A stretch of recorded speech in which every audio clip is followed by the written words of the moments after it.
9 अक्टूबर 2024 देश ने अपने अनमोल रतन को खोया।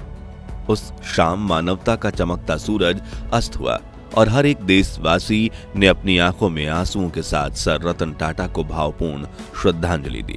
इसी के साथ सभी के दिमाग में एक सवाल भी उठा कि रतन टाटा का उत्तराधिकारी कौन बनेगा। टाटा के 33 लाख करोड़ के साम्राज्य की कमान किसके हाथ में दी जाएगी और रतन टाटा की 3800 करोड़ की पर्सनल वेल्थ किसको सौंपी जाएगी। इन सवालों के बीच जो नाम सबसे ज्यादा सुर्खियों में था वे थे रतन टाटा के सगे भाई जिमी टाटा, सौतेले भाई Noel Tata, personal assistant Shantanu Naidu और भतीजी माए टाटा। क्योंकि रतन टाटा ने तो कभी शादी नहीं की, लेकिन अब टाटा ट्रस्ट ने रतन टाटा के उत्तराधिकारी को चुन लिया है और जो है नोएल टाटा। लेकिन क्या वो टाटा साम्राज्य की जिम्मेदारियों को अपने कंधों पर उठा पाएंगे? चलिए जानते हैं। लेकिन उसके पहले वीडियो को लाइक करने के साथ साथ कमेंट बॉक्स में रतन टाटा की तारीफ में 2 बोल जरूर लिखें। दोस्तों, 60 के दशक में रतन टाटा जब अमेरिका में रहते थे तब उन्हें एक अमेरिकन लड़की से प्यार हुआ, लेकिन परिवार की जिम्मेदारी को संभालने के लिए रतन टाटा को भारत लौटना पड़ा। मगर उस दौरान 1962 में भारत चीन का युद्ध चल रहा था। इसी वजह से उनकी प्रेमिका के माता पिता उन्हें रतन टाटा के साथ भारत भेजने के लिए राजी नहीं हुए और उनकी किसी और से शादी करवा दी गई, जिसके बाद रतन टाटा को कभी प्यार नहीं हुआ। उन्होंने शादी नहीं की और उनकी कोई संतान नहीं है। वही रतन टाटा के सगे भाई जिमी टाटा हैं। हालांकि उनकी उम्र अब 83 साल हो चुकी है। उन्होंने भी शादी नहीं की और वो बिजनेस की चकाचौंध से दूर रहते हैं। ऐसे में रतन टाटा के उत्तराधिकारी के तौर पर सबसे ज्यादा उनके सौतेले भाई नोएल टाटा का ही नाम लिया जाता है। दरअसल रतन के पिता नवल टाटा ने 2 शादियां की। पहली पत्नी सुमी टाटा ने उनसे 2 बच्चे हुए, रतन और जिम्मी। साल 1945 में नवल और सुमी अलग हो गए, जिसके 10 साल बाद उन्होंने सिमोन टाटा से दूसरी शादी की और उन्हीं के बेटे हैं नोएल टाटा, जो रिश्ते में रतन टाटा के सौतेले भाई हैं। और 11 अक्टूबर के दिन टाटा ट्रस्ट के बोर्ड मीटिंग में नोएल टाटा को ही उनका उत्तराधिकारी चुनकर टाटा ट्रस्ट का चेयरमैन बना दिया गया। लेकिन नोएल सिर्फ रतन टाटा के भाई नहीं बल्कि बहुत बड़े बिजनेस माइंड हैं। उनकी कारोबारी समझ की दुनिया कायल है। उन्हें 25 साल का अनुभव है और उन्हें लेकर कहा जाता है कि वो रिटेल इंडस्ट्री के बादशाह मुकेश अंबानी को भी कड़ी टक्कर दे सकते हैं। यहाँ हम नोएल की बढ़ा चढ़ाकर तारीफ नहीं कर रहे, बल्कि जब आप इनके बिजनेस कारनामों के बारे में सुनेंगे तो आपको भी यकीन हो जाएगा कि नोएल टाटा अपने भाई रतन टाटा का नाम जरूर रोशन करेंगे। दोस्तों, नोएल टाटा टाटा इंटरनेशनल और टाटा स्टील के चेयरमैन हैं। इतना ही नहीं, Westside trade, Zudio, Tanishq, Titan, Titan eye और फास्ट ट्रैक जैसी ब्रांड्स भी उन्हीं के दिमाग की उपज है। और ये कंपनीज इतनी बड़ी बन चुकी हैं वो हमें आपको बताने की जरूरत नहीं। टाटा ग्रुप में नोएल ने अपना करियर टाटा इंटरनेशनल कंपनी से शुरू किया था, जिसके बाद साल 1999 में नोएल को टेरेंट का मैनेजिंग डायरेक्टर नियुक्त किया गया, जिसे उनकी मां सिमोन टाटा ने ही शुरू किया था। नोएल में बचपन से ही बिजनेस करने के गुण थे, इसलिए ट्रेंट में आकर उन्होंने वेस्ट साइड जैसे सक्सेसफुल फैशन ब्रांड को बनाया, जिसके 4 से 5 आउटलेट तो आपके देश के हर शहर में दिख जाएंगे। वर्ष 2003 में नोएल को टाइटन और वोल्टास की कमान संभालने का मौका मिला और अपनी लीडरशिप में उन्होंने टाइटन आई और फास्ट ट्रैक जैसे ब्रांड लॉन्च किए।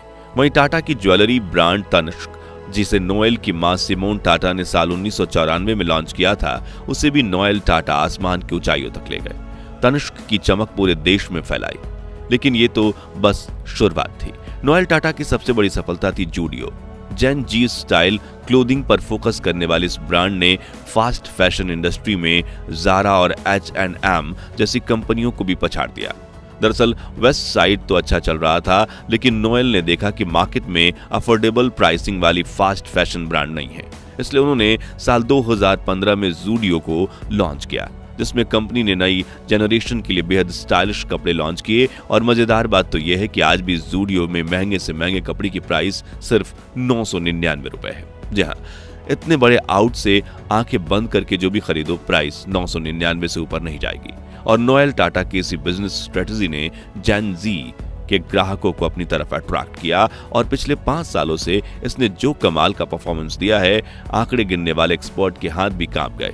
जूडियो के रिटेल स्टोर की सक्सेस की वजह से इसकी पेरेंट कंपनी टेरेंट की कुल वैल्यू 2.4 लाख करोड़ पहुंच गई है, जिसके हिसाब से ये देश की 38वीं सबसे बड़ी कंपनी बन गई है। अब अगर आप आपको 38वां ज्यादा नंबर लग रहा है तो बता दें कि टाटा स्टील भी 48वें नंबर पर है।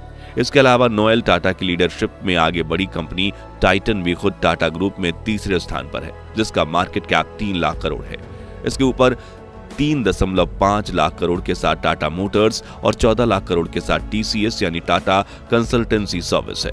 इतना ही नहीं, नोएल टाटा की brand Zudio fast fashion industry में इतनी बड़ी बन चुकी है कि उन्हें देखकर मोटा भाई मुकेश अंबानी भी अपना ब्रांड रिलायंस फैक्ट्री लॉन्च करने की तैयारी में है। लेकिन अब आप कहेंगे कि रिलायंस ग्रुप की वैल्यूएशन तो 20 लाख करोड़ है, ऐसे में नोएल मोटा भाई को भला कैसे चुनौती दे सकते हैं? तो आपको बता दें कि नोएल टाटा का कहना है कि अगले कुछ सालों में हम टाटा ग्रुप की सिर्फ फैशन कंपनी ट्रेंड को ही 24 लाख करोड़ की वैल्यूएशन तक ले जाएंगे और नोएल ने यह साबित कर दिखाया है कि उनमें ऐसा करने की काबिलियत है। यहाँ एक दिलचस्प बात यह है कि रतन टाटा के भाई होने के साथ नोएल टाटा का टाटा ग्रुप के साथ एक और रिश्ता है। दरअसल वो टाटा ग्रुप के पूर्व चेयरमैन साइरस मिस्त्री के जीजा हैं। साइरस मिस्त्री की बहन एलू मिस्त्री से उनकी शादी हुई है। साइरस को 2011 में टाटा ग्रुप का चेयरमैन बनाया गया था।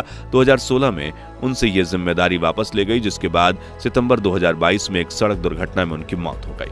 आपको बता दें कि टाटा ट्रस्ट के चेयरमैन बनने को लेकर एक और नाम सुर्खियों में था और वो था माय टाटा, जो नोएल टाटा की बेटी हैं। जहां नोएल के 3 बच्चे माय, नेविल और ली भी टाटा ग्रुप के साथ ही जुड़े हुए हैं। 34 वर्षीय माय टाटा ने अपॉर्चुनिटीज फंड और टाटा डिजिटल के प्रमुख पदों पर काम किया है और टाटा के हर ऑनलाइन प्लेटफॉर्म पर न्यू कॉइन्स का कंसेप्ट लाने वाले टाटा न्यू ऐप भी माय के दिमाग का ही उपज है। दरअसल टाटा के हर ई कॉमर्स प्लेटफॉर्म से शॉपिंग करने पर आपको न्यू कॉइन मिलती है, जिसका इस्तेमाल आप टाटा न्यू ऐप के हजारों प्रोडक्ट्स खरीदने के लिए कर सकते हैं। 32 साल के नेविल टाटा जूडियो का कार्यभार संभाल चुके हैं और 39 साल की सबसे बड़ी लीह टाटा टाटा ग्रुप के हॉस्पिटैलिटी सेक्टर में एक्टिवली काम करती हैं। अब देखना यह है कि भविष्य में नोएल टाटा अपने 3 बच्चों में से किसको अपना उत्तराधिकारी चुनेंगे। दोस्तों, जब भी रतन टाटा के सबसे करीबी लोगों की बात की जाती है तो एक नाम ज्यादा सुनाई पड़ता है, वो है शांतनु नायडू, जो रतन टाटा के पर्सनल असिस्टेंट और एक अच्छे फ्रेंड थे और उनकी मुलाकात का किस्सा काफी दिलचस्प है। ये बात किसी से छिपी नहीं है कि रतन टाटा को जानवर काफी प्रिय थे।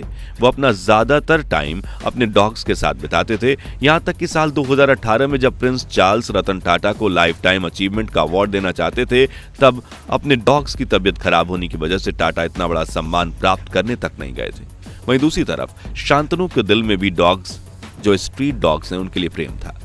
नायडू एक्सीडेंट से आवारा कुत्तों को बचाने के लिए उनके गले में रिफ्लेक्टर कॉलर बनाते थे, फिर आवारा कुत्तों के गले में लगा देते थे, जिससे ड्राइवर को या रिफ्लेक्टिव कॉलर अंधेरे में दिख जाता था और वह वाहन को रोक देता था।